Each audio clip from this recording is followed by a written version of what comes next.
প্রচুর পিপা পুল রয়েছে গঙ্গা নদীর উপর, প্রায় 28-30টা পিপা পুল আছে। হলে কি হবে, এই জুসির দিকের এই পিপা পুলটা খোলা, দেখতেই পাচ্ছেন সব পিপা পুল খোলা নেই। আর ওই ধারের একটা পিপা পুল খোলা আছে যাওয়ার জন্য, দুটো পিপা পুল খোলা রয়েছে।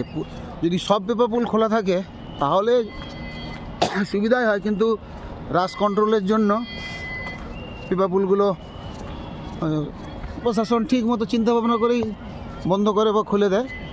মনে করুন টোটাল মেলা চত্বর আজকে আমরা ঘুরলাম, টোটাল মেলা চত্বর ঘুরে টুরে ইচ্ছা হলো যে আমি ওই মেলা চত্বরের ওদিকে থাকবো না, যদিও আমার ট্রেন রয়েছে সোজা একবারে প্রয়াগরাজ জংশন থেকে, মানে আমাকে ট্রেন ধরতে গেলে জংশনেই আসতে হবে, তখন আমাকে আবার এই দিক দিয়ে আসতে হবে। সে মনে করলো ওই দেখুন সামনে যে লাইট দেখতে পাচ্ছেন শাস্ত্রী ব্রিজ, শাস্ত্রী ব্রিজের উপর দিয়ে টোটো বা অটো ধরে বা গাড়ি করে সোজা ওই ব্রিজ দেখুন, সবুজ রঙের ব্রিজ, ওই ব্রিজ থেকে ঘুরে 10 কিলোমিটার দূরে আমাকে আবার প্রয়াগরাজ জংশনে যেতে হবে।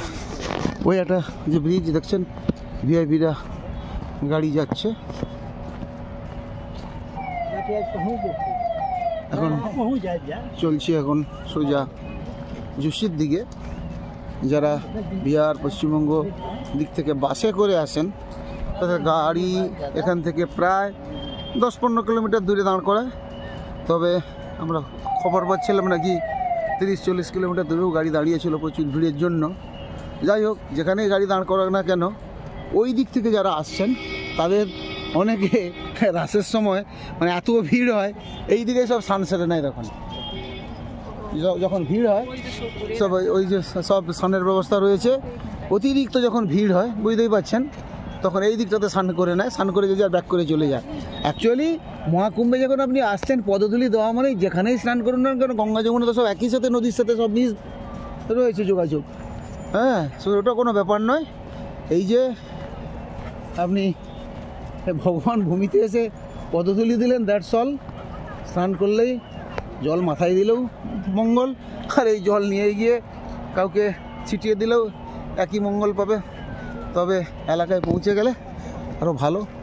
বুঝতেই পারছেন, অনেকে যাদের থাকার অ্যারেঞ্জমেন্ট করতে পারেন, অনেকে তাঁবু এনেছেন, ওই তাঁবু টাবু করে আছে, জায়গা থাকার রাস্তায় অনেক জায়গা, প্রচুর ভিড়, সারা রাত্রি দিন রাত্রি সমান। এখন রাত্রি 2টো, আমরা 7টা থেকে হাঁটছি ঘুরছি।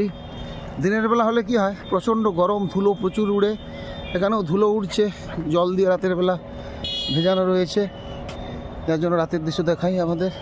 ওই দেখুন মেলা প্রাঙ্গণ থেকে পিপা পুল দিয়ে হাঁটতে হাঁটতে হাঁটতে হাঁটতে টুকটুক করে কথা বলতে বলতে চলে এলাম জুসি জোন। এটা জুসি জোন। ওই যে সামনের দিক দেখছেন, ওই দিকটা আরেল ঘাট, নৈনি, ওই দিকটা নৈনি আরেল ঘাট, এবং এই সেক্টরের এই দিক থেকে সমস্ত সেক্টরগুলি আছে। এখান থেকে 11, 12, 13, 14, 15, 16, 17, 18, 19, 20, 21, 22, 23, 24, 25 এবং সেক্টর 5 এই দিকটাতে, আর ওই দিকটা 5, 6, 7, 8, 9।